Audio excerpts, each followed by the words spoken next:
Welcome friends, welcome to my channel. இன்னைக்கு நம்ம சேனல்ல வந்து கொள்ளு சட்னி பார்க்க போறோம். கொள்ளு கார சட்னி. இது எப்படி செய்யலாம், என்னென்ன தேவையான பொருட்கள்னு பார்க்கலாம். வீடியோவை ஸ்கிப் பண்ணாம கடைசி வரைக்கும் பாருங்க.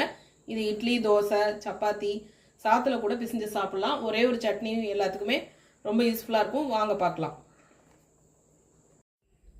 கொள்ளு சட்னி செய்யறதுக்கு தேவையான பொருட்கள் என்னன்னு பார்த்துக்கலாம். நான் 2 காஞ்ச மிளகாய் எடுத்துட்டு இருக்கேன், 2 பல்லு பூண்டு எடுத்துட்டு இருக்கேன், பெரிய பல்லு, ஒரு 10-15 சின்ன வெங்காயத்தை தோல் எடுத்துட்டு உரிச்சு வச்சிருக்கேன். இதை எடுத்துக்கலாம் கழுவிட்டு. உப்பு கடைசியாக வச்சு அரைக்கிறதுக்கு. கொள்ளு பருப்பு வந்து உங்களுக்கு வாஷ் பண்ணிட்டு கொஞ்சம் இதை வந்து தொடச்சிட்டேன். இது வந்து ஒரு 2 டேபிள் ஸ்பூன் அளவு. தக்காளி பழம், ஒரு பெரிய தேங்காய் தக்காளி பழம். இதுக்கு பதிலாக நீங்கள் புளியும் சேர்த்துக்கலாம். கடாயில் எண்ணெய் காஞ்சிட்டு இருக்கு. இப்போ ஒவ்வொன்றா வறுக்க போகிறோம். ஃபர்ஸ்ட் மிளகாயை வறுத்துக்கலாம். இது வறுபடட்டும். சிம்மிலே வச்சு வறுத்துக்கோங்க. இதில் உங்களுக்கு தேங்காய் பிடிக்கும் அப்படின்னா கடைசியாக தேங்காய் கூட வச்சு அரைச்சிக்கலாம். நான் வந்து இன்னைக்கு கார சட்னி மாரி செய்யறதுனால கொள்ளு பருப்பு வச்சு இன்னைக்கு பண்ணுறேன். கொள்ளு வந்து ரொம்ப உடம்புக்கு நல்லது. குதிரைக்கெல்லாம் கூட கொடுப்பாங்க. அது வந்து நல்லா ஹார்ஸ் பவர் அப்படின்னு சொல்கிறோம் இல்லையா, நல்ல ஒரு வலிமையாக இருக்கிறதுக்கு தான் இந்த கொள்ளு நம்ம யூஸ் பண்ணுறோம். நம்ம வந்து சட்னிக்கு பண்ண போகிறோம்.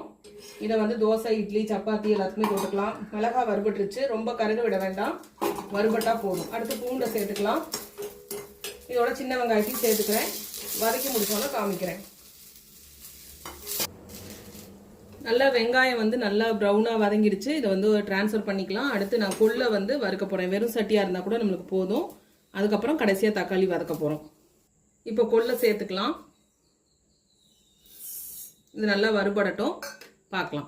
கொள்ளு வறுபட்டோன்னா இந்த மாதிரி வெடிக்கிற சத்தம் வரும். இந்த சமயத்தில் நம்ம இதை எடுத்துடலாம்.